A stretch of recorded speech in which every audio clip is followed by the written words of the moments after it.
விக்கி, ம் ஏன் அங்கேயே நிக்கிற? சும்மாதான். இங்க என்ன பாரு, என் கூட பேசவே மாட்டியா? ஏன் இப்படி பண்ணிட்டு இருக்க? ம் ஐயோ, இவளை என்ன சொல்லி சமாளிக்க? நம்ம ஏதாவது சொல்ல போய் இவ ஏதாவது புரிஞ்சுக்கிட்டு அப்படியே மாதிரி ஏதாவது பண்ணிட்டானா? விக்கி, ம் என் மேல கோவமா? நான் யாருமா உன் மேல கோவப்பட? எனக்கு என்ன ரைட்ஸ் இருக்கு? பின்ன என்ன, எப்பவும் போல நார்மலா இரு. என்னதான் பிரச்சனை உனக்கு? எனக்கு எந்த பிரச்சனையும் இல்லை. என்னாலதான் மற்றவங்களுக்கு பிரச்சனை. உன்னால இப்ப யாருக்கு என்ன பிரச்சனை? அதெல்லாம் இப்போ உனக்கு எதுக்கு? போய் தூங்கு போ. இல்ல, சொல்லு. எனக்கு தூக்கம் வரல. ரொம்ப பெயின் ஆகுதா? அதை என்ன பார்த்து கேளு. சொல்லு. அப்பப்போ சொல்ல மாட்டேன். உனக்கெல்லாம் என்கிட்ட சொல்ல தோணாதுல்ல. போய் படுத்து தூங்கு, பெயின் தெரியாது. காயப்பட்டதெல்லாம் கூட வலியா இல்லை, நீ பண்றதெல்லாம் தான் ரொம்ப வலிக்குது. எனக்கு தெரியும் ரேவதி, எல்லாமே என்னால தானே. அதனால தான் நான் உன்னை விட்டு விலகி போகணும்னு நினைக்கிறேன். ஸ்டார்டிங்ல கஷ்டமா தான் இருக்கும், அப்புறம் போக போக பழகிடும். உனக்கு மட்டும் இல்லை, எனக்கும்.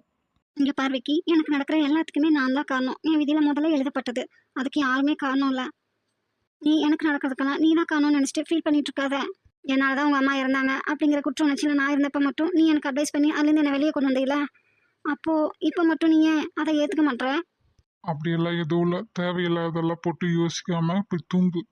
அப்படியெல்லாம் எதுவும் இல்லைன்னா அப்புறம் என்ன நமக்குள்ள டிஸ்டன்ஸ் மெயின்டைன் பண்ற? நீ முகம் பார்த்து பேசக்கூட மாட்ற. நான் அப்ளை பண்ணது தப்பு தான், என்னை மன்னிச்சிடு. ஆனா அதை ஏன் பண்ணினேன்னு உனக்கு தெரியுமா? நான் அதை தப்புன்னு சொல்லலையே. உன்கிட்ட நான் அதை பத்தி எதுவுமே கேட்கவும் இல்லை, சொல்லவும் இல்லையே. அதான் ஏன் என் அப்பாவே சொல்லிட்டாரு பாத்தியா, நீ தான் என் ஃபியான்சின்னு. அப்புறம் என்ன? அவர் வாயால் அந்த வார்த்தையை வாங்கத்தானே நீ அப்படியெல்லாம் பண்ண. எனக்கு தெரியும்.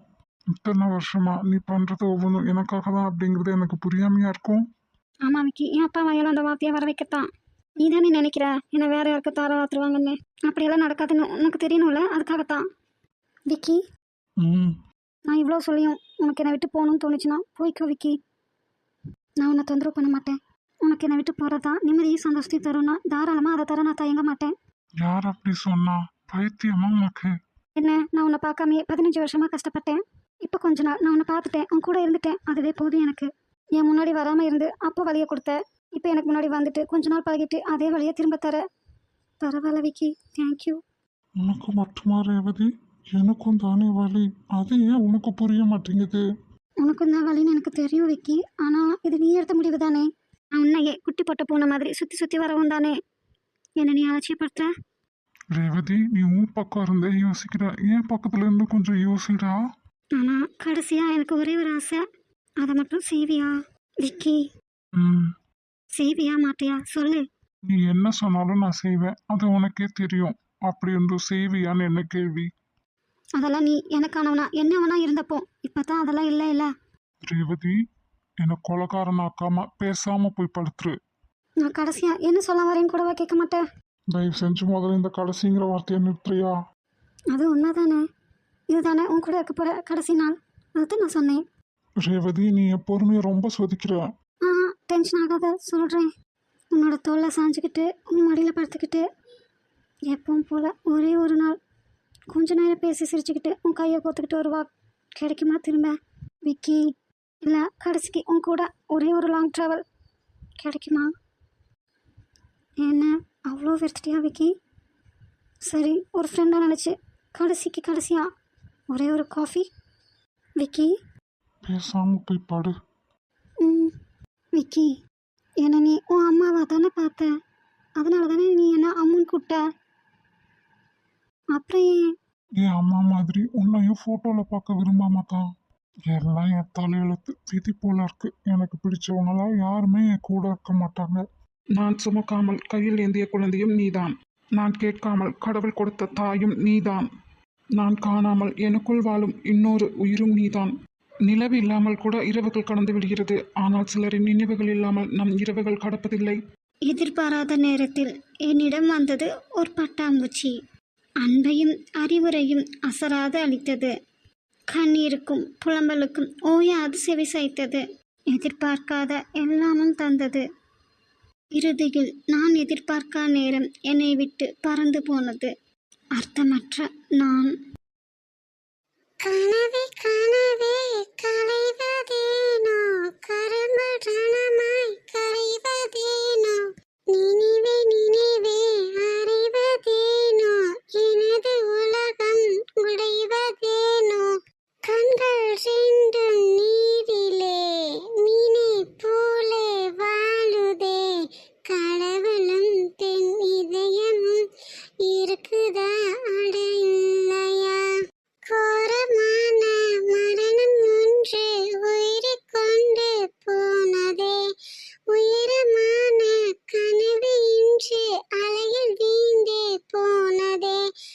மீசையும் போனது திமிரு போனது தனிமை தீயிலே வாடினேன்.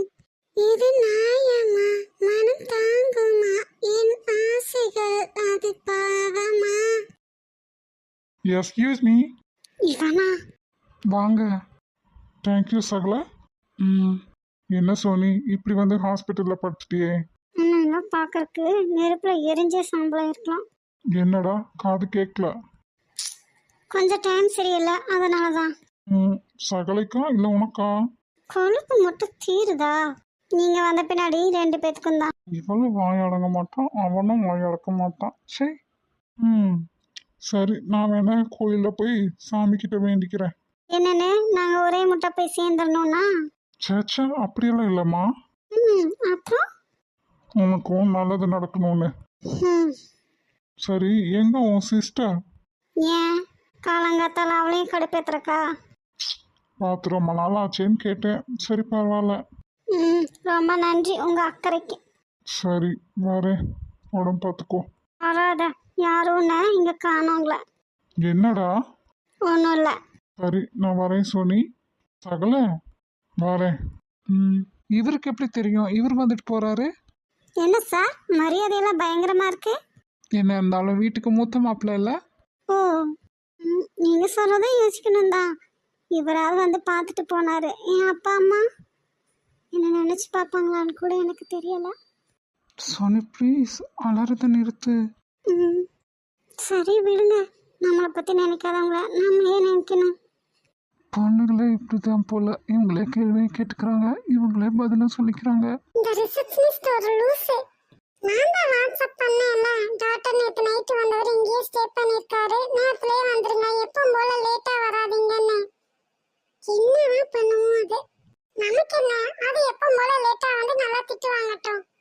டாக்டர் மட்டும் இருந்தா கூட ஏதோ 2 திட்டோட நிறுத்திடுவாரு. இன்னைக்கு அவரோட அண்ணாவும் இருக்காரு. கிழிஞ்சது.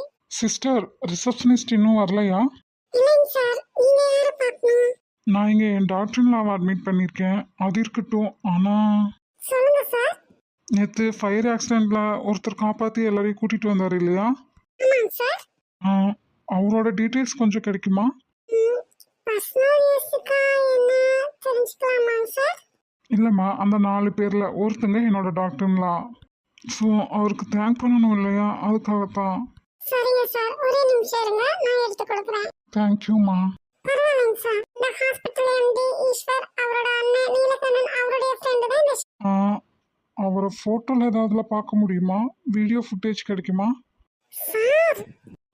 இல்லைம்மா, ஆள் மாறி போயிடக்கூடாது இல்லை, அதுக்காகத்தான். சரிங்க சார், நீங்க நம்பர் கொடுத்துட்டு போங்க, நான் வாட்ஸ்அப் பண்றேன். தேங்க்யூம்மா. இல்லை எனக்கு வேற ஏதாவது டீட்டெயில்ஸ் வேணும் அப்படின்னாலும் நான் உங்களை காண்டாக்ட் பண்ணுறேன். சரிங்க சார். என்ன மாமி இனி டேடியை காணோம்? ஏதோ அட்ரஸ் அண்ணன் கேட்டான் தானே வாங்க போயிருக்காரு. 2 நிமிஷம் ஆகுமா? போரு, அதுக்குள்ள அவசரம் உனக்கு. இவனா? என்ன டிஃபன் பேக் எல்லாம் ஒன்றையும் காணும்? நீ கொண்டு வருவேண்டா. விட்டா உங்களை கட்டின பாவத்துக்கு எல்லாமே பண்ண சொல்வீங்க. துரைக்கு இங்க என்ன வேலை? உன்னையாட்ட நாங்கள் ஒன்றும் தொடர்கதையை படிக்க நியூஸ் பேப்பர் வேணும்னு ஓசிக்கு இங்கே வரல. அப்புறம் மாத்திரையெல்லாம் தூக்க ஆள் வேணும்னு சொன்னாங்களா, அதுக்கு வந்தியா? அதுக்கு தான் தூக்க மாத்திரை இருக்கே, அப்புறம் என்ன? ஐயோ இவனோட. சரி சரி முணங்காத, சோனியாவை தான் பார்க்க வந்தேன். அவ சொல்ல வேண்டியதானே முதல்ல, நீ வந்து பார்க்கலன்னு அவ அழுதாளா? என்ன பண்ணுறது, அக்காவை விழுந்து விழுந்து கவனிக்கிற தங்கச்சிகள்லாம் அனாதையாக தானே நிற்கிறாங்க. அதுதான் நானாவது வந்து பார்த்துட்டு போகலானே வந்தேன். என் தங்கச்சி மேலே உங்களுக்கு என்ன பார்க்குற? எனக்கும் அவள் தங்கச்சி மாதிரி தானே, அதனால தான். நம்பிட்டேன். மாமாவா டோக்கன் போட்டாச்சு டாக்டர் பார்க்க. மாமா வரேன், நீ போய் அங்கே உட்காரு. நீ வா. வரேன். அத்தை சொல்ற தங்கம், வீட்டுக்கு எப்போ வருவேன்? அப்பாடி, நான் என்ன ஆசைப்படுறனோ அதை ஏன் மருமகளே கேட்டுட்டா. அத்தை இனிமேல் அந்த வீட்டுக்கு வரமாட்டேன்டா. ஏன், இவங்கெல்லாம் யாரு? உனக்கு புது ஃப்ரெண்டா? சின்னத்தையோட ஃப்ரெண்டு. சின்னத்தைங்க இருக்கா? நீ சீக்கிரம் வீட்டுக்கு வா. சரி, நீ காய்ச்சலோட அழுகாத. அப்ப நான் அத்தை மாவை வீட்டுக்கு வர சொல்லுமாமா? அத்தம்மாக்கு நம்மளையெல்லாம் பிடிக்கல, அதனால தான் நம்மளாம் வேண்டாம்னு அவங்க வந்துட்டாங்க. யாருக்கு தெரியும் நானும் நீயும் வீட்டில் இல்லாதப்ப என்ன நடந்துச்சுன்னு. இவன் பாட்டுக்கு சொல்லாம கொள்ளாம வீட்டை விட்டு வெளியே வந்துட்டான். எனக்கு தெரியும் பாட்டியும் அம்மாவும் ஏதாவது சொல்லியிருப்பாங்க, அதான் அத்தை கோச்சிட்டு வந்துட்டா. குழந்தைக்கு தெரியறது கூட எருமை மாட்டு பையலுக்கு தெரிய மாட்டேங்குது. அப்படியாடா பட்டு, சரி மாமா போய் உங்க அம்மாவையும் எங்க அம்மாவையும் கவனிச்சுக்கிறேன். எனக்கு எங்க அம்மா வேண்டாம், அத்தம்மா தான் வேணும். அப்படி போடு, இதை மட்டும் உங்க அம்மா காதுல கேட்கட்டும், அவ்வளவுதான். இதை இங்கேயோட நிறுத்திக்கோ. வீட்டில் வந்து சொல்லிட்டு இதே மாதிரி பேசினேன் அவ்வளோதான், வீட்டில் பிரளயமே வந்துடும். இப்படி பயந்து பயந்தே தாண்டா உன்னோட வாழ்க்கையை நீ தொலைச்சது இல்லாம என் வாழ்க்கையை சேர்த்து நாசம் பண்ணிட்ட. சரி, அத்தைக்கு பாய் சொல்லிட்டு வா. இவளை பார்த்ததெல்லாம் யார்கிட்டயும் சொல்லக்கூடாது. பாயத்த. சரிடா தங்கம், நல்லா ஹெல்த்தியா சாப்பிடு, ஒழுங்கா படி, சரியா? நீ வீட்டுக்கு வரதில்லையா? எல்லாமே மாமா தான் பண்றாரு.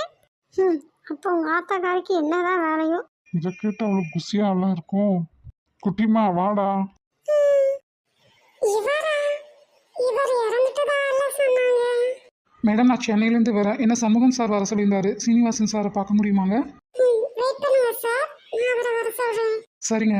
சசி கம்பெனியை மட்டும் இல்லை, ஹாஸ்பிட்டலே சூப்பராக தான் மெயின்டைன் பண்ணுறான். இவர் சின்னவராச்சே. சார், நான் தான் சிவா, சென்னையிலேருந்து வரேன். சிவாவா? என்ன ரொம்ப வருஷம் கழிச்சு பார்க்குவோம், என்ன மட்டும்தான் ஞாபகம் இருக்காதுன்னு நினச்சேன். இவர் பேர் கூடவா ஞாபகம் இல்லை? சீனிவாசன் சாரை பார்க்க வந்திருக்கீங்களா? நான் தான் சண்முகம். சசி சார் வரலைங்களா? பெரியவருக்கு நீங்கள் மறுபடியும் கூப்பிட்டு பார்த்தீங்களா? நான் பல தடவை கூப்பிட்டு பார்த்தேன், அவர் கால் அட்டன் பண்ணல. சரி வாங்க சார். சிவா என்ன பார்க்க வந்துட்டியா? அப்பா பார்க்க வந்துட்டியா? வாயா. என்னப்பா இது சின்ன பிள்ளைத்தனமாக அழுதுட்டு இருக்கீங்க? அழுகாதீங்கப்பா, உங்களுக்கு ஒன்றும் ஆகாது. ஆமாய்யா ஆமாம், நான் உன்னை பார்த்துட்டேன்ல, இனி எனக்கு ஒன்றும் ஆகாது. நான் பழையபடி தெம்மா எந்திரிச்சு உட்காந்துருவேன் பாரியா. கண்டிப்பாப்பா, பழையபடி நீங்கள் நடமாடி நல்லபடியாக எழுந்து உட்காந்து எல்லாமே பண்ணுவீங்க பாருங்க. என் ராஜா வந்துட்டீங்கல்ல, கண்டிப்பாக அதெல்லாம் நடக்கும். அழுகாதீங்கப்பா. சரி ஐயா, சாப்பிட்டியா? பிரயாணமெல்லாம் எப்படி இருந்தது? சாப்பிட்டேன்ப்பா, அதை அவங்கள பார்க்க வந்துட்டேன்ல, அப்புறம் என்ன? அப்பாவுக்கு ஏதாவது சாப்பிட கொடுத்தீங்களா? இப்போதாங்க சார் கொடுத்துருக்கு. டாக்டர் நான் கால் பண்ணி சொல்லும்போது நேற்று நீங்கள் வரீங்கன்னு சொல்கிற வரைக்குமே ஐயா ரொம்ப சீரியஸாக தான் இருந்தாருங்க. நீங்கள் வரீங்கன்னு தெரிஞ்சதுமே கொஞ்சம் இம்ப்ரூவ்மெண்ட் இருந்ததுங்க சார். இப்போ காலையில் வென்டிலேட்டர் தேவைப்படாது, நல்லா இருக்காருன்னு சொல்கிற அளவுக்கு இருக்குது. அதனால் டாக்டர் இப்போ தான் கொஞ்சம் ரெஸ்ட் எடுக்கலான்னு போயிருக்காரு. சரிங்க, நான் வெளியே வெயிட் பண்ணுறேங்க சார், நீங்கள் பேசிட்டு வாங்க. ஏதாவது தேவைன்னா உடனே கூப்பிடுங்க சார். சரிங்க. சிவா, சண்முகம் வெளியே போயிட்டாரா? ஆமாம்ப்பா, அவருக்கு வேலை இருக்கும் போல இருக்கு, அதான் போயிட்டாரு. உங்களுக்கு ஏதாவது வேணுமாங்கப்பா? சொல்லுங்கள். எனக்கு எதுவும் வேண்டாம்ப்பா, உங்ககிட்ட கொஞ்சம் நான் பேசணும், அதுக்காக தான் என் உயிரை இப்போ வரைக்கும் நான் பிடிச்சிட்டு இருக்கேன்ப்பா. என்கிட்ட பேசணுமா? அப்படி என்ன இவர் பேச போகிறாரு? என்னவா இருக்கும்? எனக்குன்னு இருக்கிற ஒரே ஒரு ஜீவன் ரேகா மட்டும்தான். இந்த உலகத்திலே வச்சு அவ ஒருத்தி தான் எனக்காக மட்டும். இப்போ இவர் ரேகா பற்றி தான் சொல்ல போகிறாரா? சிவா சொல்லுங்கப்பா. அது பாரு மாமா வீடு வரைக்கும் போயிட்டு வரோண்டா, அதுக்கு தான் எழுப்பினேன். சரி அண்ணே. எதனாலும் ஃபோன் பண்ணேன். நாங்கள் கிளம்புறோம், நீ கதவு லாக் பண்ணிட்டு போய் படுத்துக்கோ. அந்த ராஜஸ்ரீ வேணுன்ட்டே வம்பு பண்ணுவான், நீ கொஞ்சம் பொறுத்து போ. சரி அண்ணே. பார்த்து பத்திரமா இருந்தடா, என்ன ஏதுன்னு பார்த்துட்டு உடனே வந்துடுவோம். பார்த்து போங்க அண்ணே, தெரியாத ஊர், பொறுமையாக வண்டி ஓட்டுங்க. சரிடா. பார்த்தா பிள்ளைங்க 2 பேர்த்தையும் இங்கே வர சொல்லிட்டியா? அண்ணா ஃப்ரெண்டு அன்னைக்கு நம்ம வீட்டுக்கு வந்தாங்களாம் தான், அவங்க கூட்டிகிட்டு வருவாங்க. இவ யார் வருவாங்கன்னு வழி மேலே விழி வச்சு பார்த்துட்டு கிடக்குறா. போய் வேலை என்னமோ அதை பார்க்காம அந்த 2 தடிமாடுகளையும் வேற காணோம். ஒருவேளை அவனுங்கள தான் காணோன்னு பார்த்துட்டு இருக்காளோ? விடிஞ்சு எவ்வளோ நேரம் ஆச்சு, போய் வேலை என்னமோ அதை பார்த்துட்டு ஆஃபீஸ் கிளம்புவாளா இல்லை பராக் பார்த்துட்டு உட்காந்துருக்கா. பாப்பா வந்துட்டாப்பா ஆரம்பித்தா? ஏன் பாரு தான் வந்திருக்காளாட்டக்குது, பாருங்க வரல. அவங்க வரலின்ட்டாங்க. என்னடா நீலா, ஒரு ஃபோன் கூட பண்ணுறதில்ல? உனக்கு தானே நெட்டு கால்ஸ் எல்லாமே ஃப்ரீ, நீ பண்ணலாம்ல? சரி, ஒரு தடவை நான் பண்ணேன், ஒரு தடவை நீ பண்ணு. 5 பிஸ்னாரிங்கிறது சரியாக தான் இருக்கு. நான் அதான் பண்ணுறேங்கிற, நீ அதையா சொல்கிறியா? இல்லை இல்லை, அப்புறம் என்ன? அண்ணே அண்ணே, என்னடா? கொஞ்சம் பேசணும். பாரு, அமைதியாரு, எதுவும் சொல்லாத. நீங்கள் சும்மா இருங்க அண்ணா, கண்டிப்பாக இதெல்லாம் சொல்லணும். சரிடா, எதுனாலும் வீட்டுக்கு போய் பேசிக்கலாம். டாக்டர் பார்த்துட்டு இருக்காங்க, என்னன்னு சொன்னாங்கன்னா வீட்டுக்கு போகலாம். எப்படியும் டிஸ்சார்ஜ் பண்ண ஈவினிங் பண்ணிடுவாங்க அண்ணே. அதனால நீ சொல்கிற கதையை கேட்கணுமா? சரி சொல்லு. வாங்க அண்ணே. என்ன பாரு, உன் அண்ணனுக்கு 2 பேர் காணலையேன்னு பார்த்துட்டு இருக்கியா? ஆமாம் அண்ணே. அதனால உங்கள் ரெண்டு பேர்த்தையும் ஹாஸ்பிட்டலில் கூட்டிகிட்டு வந்து விட சொன்னாங்க. ரேகாக்கு என்னவாமா அண்ணா? அண்ணா ஒரு ஃபோன் பண்ணி எங்ககிட்ட சொல்லியிருக்கலாம்ல. உங்கள் அண்ணனுங்க ஃபோனில் சார்ஜ் இல்லையாமாடா? நீனா ஃபோன்லேருந்து தான் ஃபோன் பண்ணி எனக்கு சொன்னாங்க. நீனா கிட்ட உங்கள் நம்பர் இருக்காது இல்லடா, அதான். ஏன் அவன் நம்பர் இருக்குமே. ஆரம்பிச்சிட்டாளா? வீட்டுக்கு வந்தா நீ, ஆஃபீஸ் போனா அவன். என்ன குறை இவளுக்கு? என்ன முறைச்சா? தப்பு தப்பா பேசாத அக்கா. நான் உண்மையத்தான் சொன்னேன். நம்ம சண்டையை அப்புறம் வச்சுப்போம். அடியே சாரி அண்ணா, என்னால தான் என் அக்கா உங்களை இப்படியெல்லாம் பேசுகிறா. பரவாயில்லடா, அவளை பற்றி தெரிஞ்சது தானே. ம், சரி, நான் ஆஃபீஸ் போகும்போது உங்கள் ரெண்டு பேர்த்தையும் கூப்பிட்டு போய் விட்டுட்டு போகிறேன். நீங்கள் ரெடியாக இருங்க. நான்லாம் வரமாட்டேன். எவ செத்தா என்ன பொழைச்சா என்ன, எனக்கு என் வேலை என்னமோ அதை பார்த்துக்க எனக்கு தெரியும். பாரு, அந்த அகவலி வேணா வருவா, அவளை கூட்டிகிட்டு போங்க. பாரு, நீ? நான் வரேன் அண்ணே. சரிடா, நான் போய் ரெடி ஆகிட்டு வரேன். ம், தேங்க்ஸ் அண்ணே. எங்கனால உங்களுக்கு வேறு சிரமம். வாயில தானே அப்படி வருது, மனசில் இதை ரொம்ப நாளாக எதிர்பார்த்துட்டு தானே இருந்தேன். அப்புறம் என்ன? ஓ, என் மனசில் இருக்கிறதெல்லாம் எப்படி கண்டுபிடிச்ச நீ? மாயாஜாலம் பண்ணியோ? அதான் வாயிலேருந்து வந்துருச்சு. அப்புறம் என்ன? அண்ணங்கூட தான் ஊர் சுற்றணும்னு நினச்சேன், அடுத்தவங்களோட ஊர் சுற்றணும்னு நினைக்கல. ம், என்னோட வார்த்தைகளுக்கும் செயல்களுக்கும் நான் தான் பொறுப்பு. அதை மற்றவங்க புரிஞ்சுக்கிறதுக்கு நான் பொறுப்பு இல்லை. நாங்கள் பேசிட்டே இருப்போம் அண்ணா. சரிடா, நீ போய் கிளம்பு, நான் கிளம்பி வரேன். ம், ஐயோ, இவனே இவங்களெல்லாம் இப்படி பேசுகிறா. ரொம்ப வாயாயிடுச்சு அவளுக்கு. பாரு, இதுக்கு தான் ஹாஸ்பிட்டலில் எல்லாரும் முன்னாடியும் வச்சு வேண்டான்னு சொன்னேன். தெரிஞ்சா தெரிவிட்டு அண்ணே, எல்லாருமே நம்ம குடும்பம் தானே. இவளை எப்படி தான் திருத்துறது? இவங்களுக்கு இவளை எப்படி திருத்ததுன்னு கவலை. எனக்கு இவ எப்போ திருந்தி எப்போ ப்ரப்போஸ் பண்ணி கல்யாணம் பண்ணுறதுன்னு கவலை. ஆண்டவா, எனக்கு ஒரு வழிகாட்டேன். நீலா, உங்கள்கிட்ட நான் தனியாக அப்புறம் பேசுகிறேன்ப்பா. இங்கே எப்படி நம்மளோட ஃபோட்டோஸ் வந்துச்சு? அது சசி அப்பா கூட இருக்கிற மாதிரி. ஏதாவது எடிட்டிங் வேலை பண்ணியிருப்போனோ சசி? நமக்கே தெரியாமல் சென்னை டு பெங்களூர் நம்ம ஃபோட்டோ. சசி, உன் மனசில் எனக்கு அவ்வளோ பெரிய இடம் இருந்தா அப்படியே என்னையும் ரேகாவையோ இப்படி பாடாப்படுத்துகிற? நாங்கள் ரெண்டு பேர் லவ் பண்ணுறதுலையோ இல்லை கல்யாணம் பண்ணிக்க போகிறதுலையோ உனக்கு என்ன பிரச்சனை? அதையாவது சொல்லு. நீ எந்த அளவுக்கு எங்களை பிரித்து வைக்கிறியோ அந்த அளவுக்கு காதல் தான் கூடுது Sasi. May come in sir. Yes ma'am. நீங்கள்? நான் சிவா, சென்னையிலேருந்து வந்திருக்கேன், சசியோட ஃப்ரெண்டு. சரிங்க சார், நான் தான் சாருக்கு ட்ரீட்மெண்ட் கொடுத்துட்ருக்கேன். நீங்கள் என்ன பார்க்கணுன்னு சொன்னீங்களா? அதான். ஆமாங்க, அவருக்கு இப்போ எப்படி இருக்குது, என்ன விவரம் தெரிஞ்சுக்கலாம் தான். ம், அதுக்கு முன்னாடி உங்கள் ஃபோன் நம்பர் எனக்கு கிடைக்குமா? கண்டிப்பாக. ம், சரிங்க. உங்கள் அப்பாவுக்கு? நையா சண்முகம், உடனே வாங்கன்னு ஃபோன் பண்ணேன். என்னாச்சு? சந்தோஷமான விஷயம் தானே, விடிய காலையில் கிழமை போய் சேர்ந்துட்டானா? ஐயோ, இந்த ஆள் என்ன இதை எதிர்பார்த்து வந்திருக்கிறான். நடந்திருக்கிறது வேறையே. இதை காலாங்காத்தால சொல்லி இவங்கிட்ட வேற மிதி வாங்கணுமா? சொன்னாலும் மிதி தான், சொல்லலைனாலும் மிதி தான். அதுக்கு சொல்லியே வாங்கி தொலைவோம். அப்புறம் ஏன் சொல்லலின்னு வேற ஊமை குத்தா குத்துவான் இவன். என்னய்யா யோசனை? சந்தோஷமான விஷயத்த உன் வாய்ப்பட சொல்லு, காது கேட்க காத்துக்கிட்டு இருக்கு. சண்முகம், நீ இன்னைக்கு செத்தடா. என்ன சண்முகம், சொல்ல இவ்வளோ லேட் பண்ணுற? நான் எவ்வளோ ஆவலாக இருக்கேன். சார், அது வந்து சொல்லு. காதை நான் நல்லா தீட்டி வச்சுக்கிறேன். தேன் வந்து பாயிற மாதிரி இருக்கணும். அடா எடுபட்ட பையில, சொல்ல விடுடா. நீங்கள் எதிர்பார்க்குற நியூஸ் இல்லைங்க சார். அப்புறம் எதுக்குடா உன்னை வேலைக்கு வச்சுருக்கேனா? என்னன்னா அது சொல்லி தொலை. சார், முதலே ஒருத்தர் போய் சேர்ந்துட்டான், அடுத்து இந்த கிழவனு போய் சேர்ந்துட்டா. பெரியவன் மட்டும்தான். அவனும் நம்மளுக்கு ஒத்து வரலன்னா அவனும் மேலே நிற்பிட வேண்டியதுதான். அதில் தாங்க சார் சின்ன பிரச்சனை. என்னையா யோய் பிரச்சனைன்ட்டு என்னன்னு சொல்லி தொலை. காலாங்காத்தால கூப்பிட்டு நிறுத்திட்டு உயிரை வாங்குறீரு. நீங்கள் யார் இறந்துட்டாங்கன்னு நினச்சிட்டு இருக்கீங்களோ அவங்க வந்திருக்காங்க. என்னையா உளறீரு? ஒன்றும் விளங்கலை. சின்னவர் சார்? என்ன நொன்னவர்? எந்த நொன்னவர்? சீனிவாசன் சாரோட. எப்படிடா, எப்படி? தெரியல சார், மேலே போய் பாருங்க. போய் பார்த்துட்டு வந்துட்டோன்னு வச்சுக்கிறேன்டா. போயா போ. ரெண்டு பேரும் சேர்ந்து உனக்கு நல்லா ஆப்பி வைக்கணும். கடவுள்கிட்ட நான் வேண்டிக்கிறேன். அந்த சண்முகம் சின்னவன் சொன்னது நான் சீனிவாசனோட தம்பியெல்லாம் நினச்சிட்டேன்.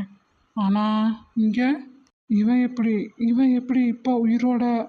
இது சாத்தியமே இல்லை. நம்ம பார்க்குறது நிஜமா கனவா? சார். ஐயோ, இவன் கண்ணில் தான் இவர் படவே கூடாதுன்னு நான் நினச்சேன். பட்டுட்டாரே. நான் வேற உண்மையெல்லாம் இன்னும் சொல்லவே இல்லையே. கடவுளே, நீதான் இந்த தடியக்கிட்டேருந்து இந்த குடும்பத்தை காப்பாற்றணும். யாருங்க இவரு? சசிக்கு மாமா. என்னது, ஒன்றும் தெரியாத மாதிரியே நடந்துக்கிறான் இவன். ஐயோ, கிழவன் தான் முதல்ல பிரச்சனையாக இருந்தான். சசியை கூட நம்ம வழிக்கு கொண்டு வந்துடலாம். இப்போ இவன் முளைச்சி வந்திருக்கானே. ஏதாவது பண்ணினாதான் நம்ம காரியம் நடக்கும். கண்டிப்பாக பண்ணியே ஆகணும்.